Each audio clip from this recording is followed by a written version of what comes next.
400 yıl önce yazılmış kısacık bir metin, bugün ofiste neden o korkunç tükenmişlik sendromunu yaşadığımızı açıklayabilir mi?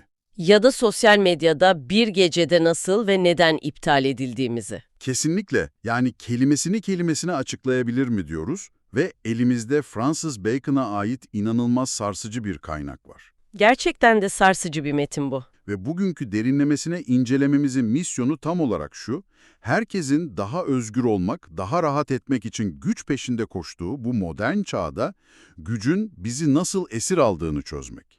Yani o karanlık mekanizmayı ortaya çıkarmak. Burada büyüleyici olan şey şu aslında, insanın çekirdek doğasının aradan geçen yüzyıllara rağmen milim bile sapmamış olması. Doğru. Bacon 1600'lerin başında insanlar neden hep daha güçlü olmak ister diye sorarken saray entrikalarını gözlemliyordu. Kralların gözüne girme çabalarını falan. Hı hı. Ama biz o satırları bugün okuduğumuzda işte açık ofislerdeki o görünmez statü savaşlarını, LinkedIn'deki o şişirilmiş başarı hikayelerini görüyoruz bir nevi. Yani insan değişmiyor, sadece sahne değişiyor. Aynen öyle. Dekor tamamen yenilendi ama sergilenen oyun, o bitmek bilmeyen hırslar birebir aynı. Tamam, bunu bir açalım o zaman. Şunu bir düşünelim. Kariyer basamaklarını tırmanırken hepimize ezberletilen o modern masalı ele alalım. Şirkette o hayalini kurduğun yönetici odasına geçersen ya da sosyal medyadaki takipçi sayın milyon barajını aşarsa artık kuralları senin koyduğunu sanırsın. Kesinlikle. Oh be, artık kendi gemimin kaptanıyım dersin. İnsanların o çetin yola katlanma sebebi de bu umuttur zaten. O dokunulmaz alana ulaşma hayali. Bacon bu temel yanılsamayı en sert şekilde yıkıyor. Güce ulaşmak için aslında insanın kendi üzerindeki gücü feda ettiğini söylüyor. Evet. Diyor ki, insanın özgürlüğü pahasına bir güçlülük ardında koşması yadırganacak bir özlemdir. Biz güç ve özgürlüğü hep yan yana koyarken, o neden zıt kutuplara yerleştiriyor bunu? Çünkü gücün doğasında dışarıdan görünmeyen o gizli bağımlılık var. Algı yönetimi mekanizması var. Nasıl yani? Şöyle düşün, birileri üzerinde güç sahibi olduğunuzda o gücü korumak için kurduğunuz otoriteyi sürekli beslemek zorundasınız. Her an kanıtlamak zorundasınız. Bacon bunu çok isabetli bir şekilde kendi üzerindeki gücünü yitirmek olarak tanımlıyor. Sırf başkalarına güçlü görünmek için, kararlarınızı içsel huzurunuz için değil, o konumu korumak için almaya başlarsınız. Yani sahip olduğun statü bir noktadan sonra seni yöneten bir efendiye dönüşüyor. Otoriter imajı sürdürmek en büyük önceliğin oluyor. Biraz duralım burada. Buna tam olarak katılamıyorum aslında. Neden? Yani bir şirkette yönetici pozisyonuna geldiğimde altında işleri delege edebileceğim koca bir ekip oluyor sonuçta. Teorik olarak bu bana zaman kazandırmalı. Kağıt üzerinde öyle duruyor tabii. Operasyonel yüküm azalınca da kendime, aileme, hobilerime daha çok vakit ayırabilmem gerekmez mi? Başkalarının yöneticisi olurken neden kendi hayatımın kölesi olayım ki? Teoride söylediğin çok mantıklı ama pratikte işleyen o psikolojik mekanizma bambaşka bir gerçeği dayatıyor insana. Nasıl bir gerçek bu? Altındaki o ekibe iş delege ettiğinde operasyonel yükten kurtuluyorsun belki ama yerine çok daha ağır bir yük alıyorsun. Performans ve imaj bekçiliği. İmaj bekçiliği bu iyiymiş. Yönetici olduğunda artık sadece teknik bir işi yapmakla değil, tırnak içinde yönetici gibi davranmakla yükümlüsün. Kontrolü her an elinde tuttuğuna herkesi ikna etmen gerekiyor. Haftada 80 saat çalışan, gece yarısı gelen maillere anında cevap vermeyi bir statü sembolü sanan o bildiğimiz direktör profilini düşün. Aslında o deri koltuğa o oturmuyor. Koltuk ona oturuyor, kesinlikle. O deri koltuk onun zihnine oturuyor bir kere. O koltuk zihnine oturuyor. Bu gerçekten çok iyi bir benzetme. Çünkü o koltuktayken zihin hiç susmuyor. Sürekli acaba otoritem sarsılıyor mu, rakiplerim açığımı arıyor diye düşünmekten kişi hapis hayatı yaşıyor zihninin içinde. Gerçekten özgür değil yani. Değil. Gerçek anlamda güçlü insan, gücünü kanıtlama ihtiyacı duymayan insandır aslında. Ama modern hiyerarşide özgürlüğünü verip başkalarına hükmetme yetkisi alıyorsun. Ve kendi zamanının, endişelerinin kölesi oluyorsun. Düşünsene, o çok istediğin terfiyi aldın, özgür müsün? Hayır, artık o statüyü korumanın mesaisi başlıyor. Kesinlikle. Bu sadece ofiste de değil üstelik, bugünün dikkat ekonomisinde de birebir böyle çalışıyor. Sosyal medyadan bahsediyorsun. Aynen. Sosyal medyada devasal kitlelere hükmeden, güya o çok bağımsız içerik üreticilerine baktığımızda da aynı mekanizmayı görüyoruz. Yüz binlerce takipçi, dev bir etki alanı, büyük bir güç. Evet, ama o gücü elinde tutmak için her gün belirli bir saatte o kitleyi beslemek zorunda. Bir gün durursa algoritmanın onu yutacağından ölümüne korkuyor. Kendi inandığı fikri değil, kitlesinin duymak istediği şeyi söylemeye başlıyor. Yani kitleyi o yönetmiyor, kitle onu rehin almış durumda. Bu Bacon'ın işaret ettiği o acımasız paradoksun ta kendisi işte. Mantıklı hiçbir insan gerçek özgürlüğünü verip bir algoritmanın bekçiliğini kabul etmez. Hı hı. Ama hepimiz o yola büyük bir iştahla giriyoruz. İşte o yüzdendir ki Bacon bunu yadırganacak bir özlem, yani irrasyonel bir takas olarak nitelendiriyor. Peki diyelim ki biz bu irrasyonel takası bir şekilde kendi içimizde rasyonalize ettik. Tamam, uykusuz kalacağım, stres küpüne döneceğim ama o zirveye çıkacağım dedik. O bedeli ödemeye hazırız yani. Evet. Peki o merdiveni tırmanırken ne oluyor? Kaynak metnimiz bu noktada bizi biraz sarsıyor ve o tırmanışın anatomisini çıkarıyor resmen. Kesinlikle. Bacon diyor ki, bu tırmanış sırasında insan çabaladıkça yeni güçlüklere sürüklenir, zaman zaman küçülür ve onursuzluk yoluyla onur kazanır. Onursuzluk yoluyla kazanılan onur, Bacon felsefesinin en karanlık ama belki de en isabetli olduğu yer burası aslında. Nasıl yani? Yukarı doğru çıkarken karşılaştığınız o yeni güçlükler sadece işin teknik zorlukları veya mesai saatleri değildir. Onlar ahlaki sınırlarınızı esnetmenizi talep eden kriz anlarıdır. O piramidin yukarısına doğru çıktıkça hava seyrekleşir. Hayatta kalmak için inandığınız değerlerden taviz vermek, yani Bacon'ın tabiriyle küçülmek zorunda kalırsınız. İşte burası gerçekten ilginçleşiyor. Bir saniye, burada Bacon'ın biraz fazla alaycı, fazla kinik davrandığını düşünüyor musun? Hangi açıdan? Şunu bir tartışalım. Yani hepimiz çevremizde sadece işini mükemmel yaparak, kimsenin üstüne basmadan o yönetici koltuğuna ulaşan dürüst insanlar da tanıyoruz. Temiz bir yükseliş imkansız mı gerçekten? Bu çok haklı ve doğal bir itiraz tabii ki. İdeal olanı başaran istisnalar var. O zaman herkes küçülmüyor demek ki. Ama Bacon'ın burada ifşa ettiği şey, bireylerin karakterinden ziyade sistemin çalışma mekanizmasıdır. Sistemler, özellikle kurumsal yapılar veya dijital ekonomi, erdemli olanı ödüllendirmez. Neyi ödüllendirir peki? O sistemin parametreleri içinde verimli olanı ödüllendirir. Ve problem şu ki, çoğu zaman acımasızlık verimliliği çok iyi taklit eder. Acımasızlık verimliliği taklit eder. Bu inanılmaz bir tespit. Bu mekanizma tam olarak nasıl çalışıyor pratikte? Şöyle detaylandırayım. Bir çeyrek hedefini tutturmak için etik köşeleri dönen, çalışanlarını son damlasına kadar sömüren bir yöneticinin çıkardığı sonuç var ya, işte o sonuç bir yönetim kurulunun önündeki Excel tablosunda kusursuz bir yüksek performans olarak görünür. Rakamlar yalan söylemez derler yani. Sistem o anki rakama bakar ve o kişiyi terfi ettirir.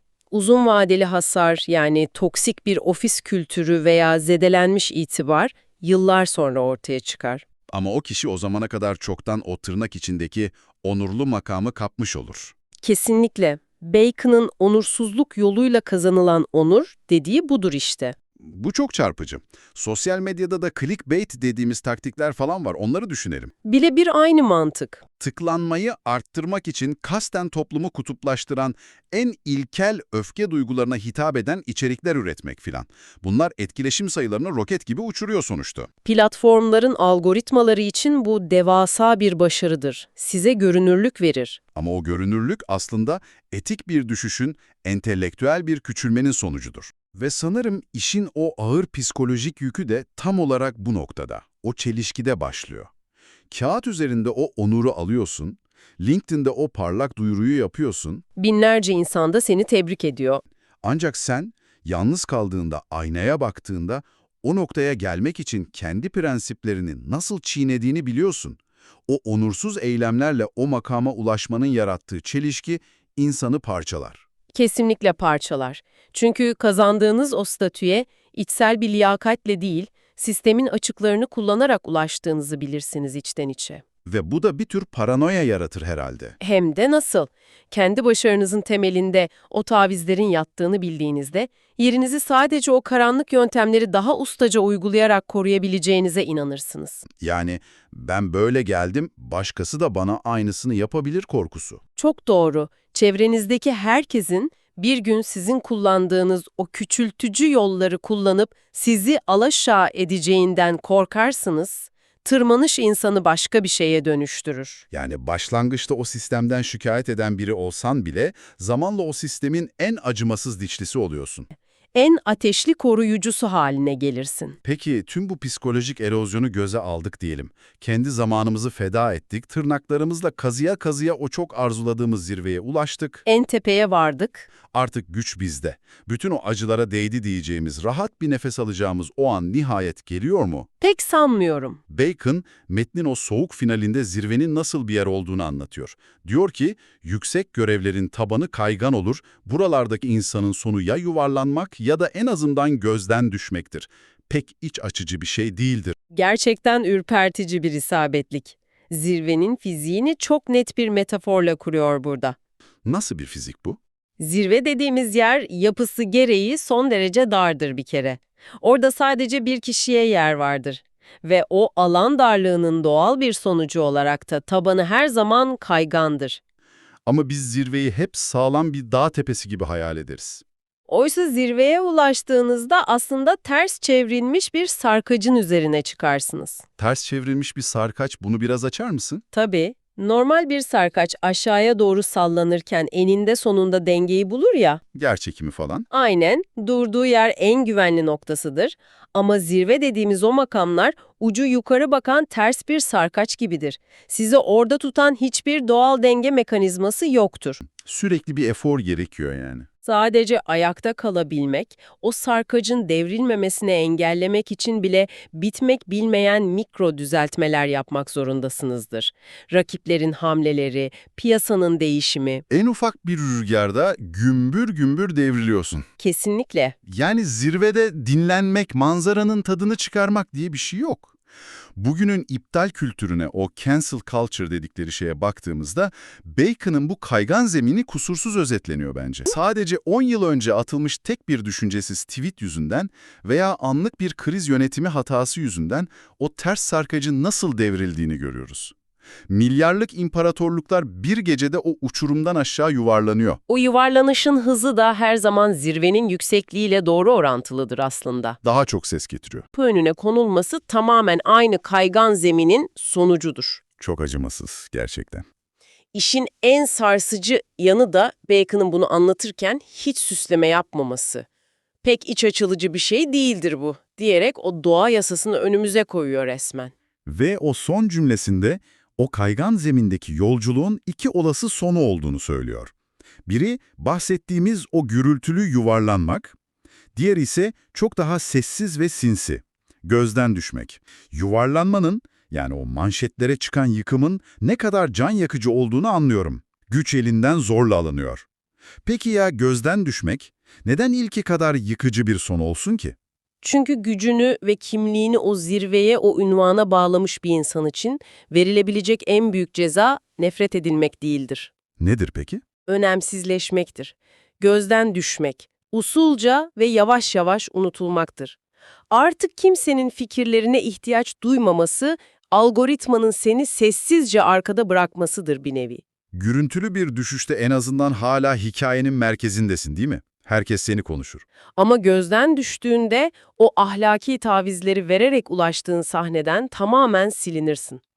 Bacon, doymak bilmeyen egomuzun günün sonunda toslayacağı o duvarın bir hiçlik olduğunu gösteriyor. Güç kaybolduğunda geriye sadece ödediğin bedellerle bir başınıza kalıyorsun. Maalesef öyle. Bu derinlemesine incelememizi toparlarken geriye dönüp baktığımızda tablonun ne kadar net olduğunu görüyoruz aslında.